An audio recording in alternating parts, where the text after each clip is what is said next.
Video games have come a long way, and it's safe to say they've defined a huge part of pop culture. But underneath the never-ending quest for ever more impressive visuals and flashy graphics, a different type of game has taken shape. What if we had a video game without the video? Hi, my name is Marite, and today I'd like to take you on a whistle-stop tour around the fascinating world of audio games. Now, for those who aren't very familiar with audio games, an audio game is basically any game that uses sound as its primary and sometimes its only way of communicating information to the player. We've been seeing a massive resurgence of interest in audio technologies this past decade, making things like binaural sound and ambisonics viable options for production teams to work with. And as a result, audio game developers have been able to use a whole new set of tools to make their games more immersive, more compelling, and more accessible. Now, accessibility is unsurprisingly a big thing in audio games. Since being sighted is not a prerequisite to play them, you'll usually find a lot of people with visual impairments in the audio game player demographics.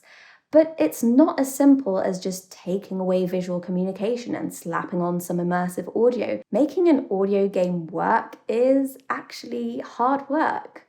That's why I sat down to have a chat with Paul Bennon, the mind behind Something Else's audio game series, Papa Sangre. The fundamental quality sort of design objective, and I mean fundamental, this is where the entire project came from, was to make a game that everybody could play and everyone could enjoy. That's not the same thing as making a game for the blind. Because who wants to play a game for the blind, right? Blind people don't want to play a game for the blind. People want to play a good game, and people want to feel that they're playing the game that's the best that it can be, not that design compromises have been made so that a game can be played by a specific community. So what our first game was a frightening game, and I think it's probably true that at some point in the system design, we had made the assumption that dark equaled scary. The dark isn't only not frightening to someone who has never seen. The dark is not a concept that exists to someone who has never seen. Paul made some really interesting comments about the different challenges involved in making an audio game. As someone working in radio production, I'm super excited to see whether radio broadcasting could learn something from audio games or interactive media in general.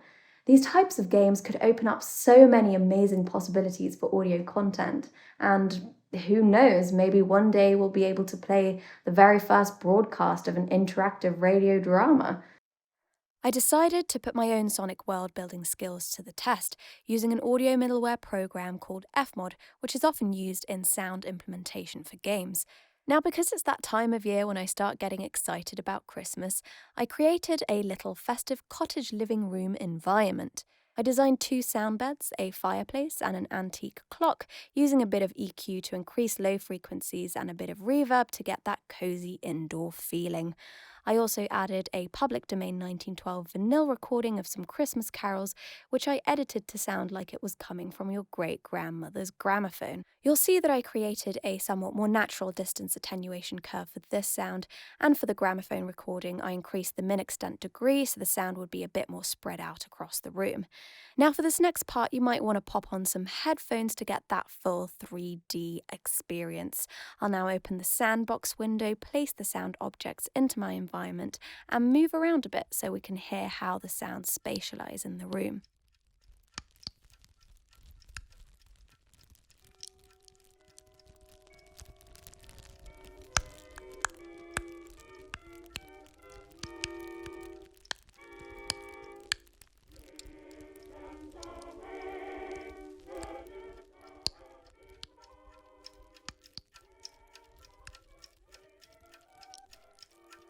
Isn't that just wholesome?